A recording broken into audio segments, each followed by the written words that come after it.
Faixa de Gaza. O termo tem origem na antiguidade. O nome era uma referência à principal cidade da região, cidade de Gaza. O local é situado no Oriente Médio e faz fronteira com o Egito ao sul, com Israel ao norte e leste e banhado pelo mar Mediterrâneo. Com aproximadamente 41 km de extensão, a faixa de Gaza apresenta largura que varia entre os 6 e 12 km, totalizando 360 km².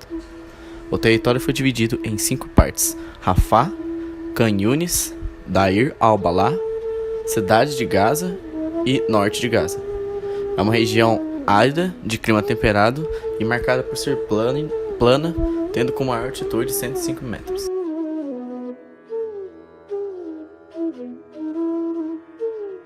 O Oriente Médio é composto por 17 países, sendo eles Arábia Saudita, Bahrein, Catar, Chipre, Egito, Emirados Árabes Unidos, Iêmen, Israel, Irã, Iraque, Jordânia, Kuwait, Líbano, Omã, Palestina, Síria e Turquia.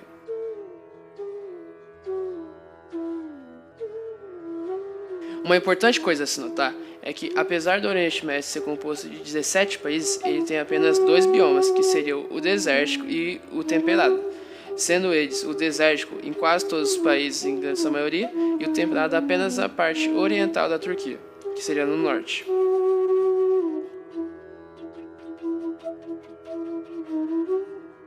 O relevo do Oriente Médio é basicamente formado por planaltos e conjuntos montanhosos, que podem chegar a cerca de 4.000 metros de altitude.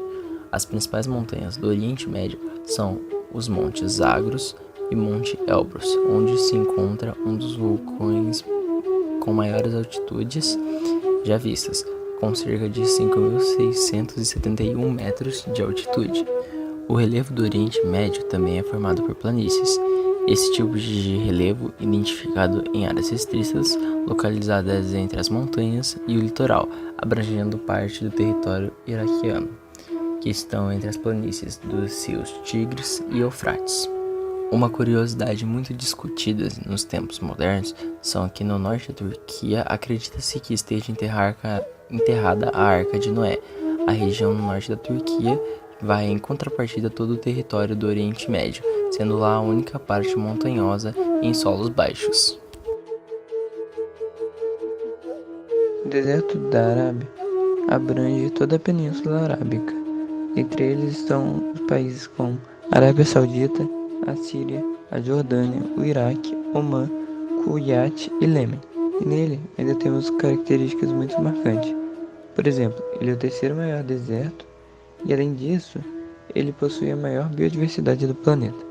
Outro ponto marcante nesse deserto, que favorece bastante a economia do Oriente Médio, são as áreas ricas em petróleo. Além disso, apesar de lá possuir um clima muito quente, existem muitas populações nômades famosas no mundo. Por exemplo, os sírios, os curdos, os turcos, armênios e os assírios. Outra informação recente é a construção da supercidade King Abdullah, que deve iniciar com cerca de 2 milhões de habitantes e toda a sua obra deve ser concluída pelo menos em 2020. E seu nome é uma referência ao nome do rei saudita, Abdullah.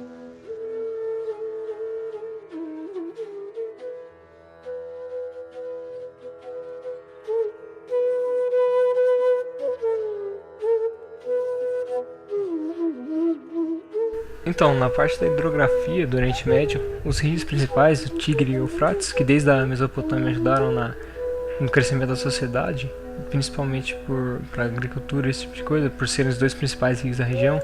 Além desses 2 rios, também tem o Rio Jordão e o Rio Nilo, né? O Rio Nilo bem famoso, por ser o rio principal do Egito, na antiguidade.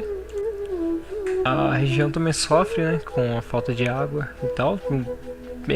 O número de rios que passam é muito pequeno e inclusive isso atrapalha na vegetação. Tem a vegetação própria da área que consegue se desenvolver com a seca, né?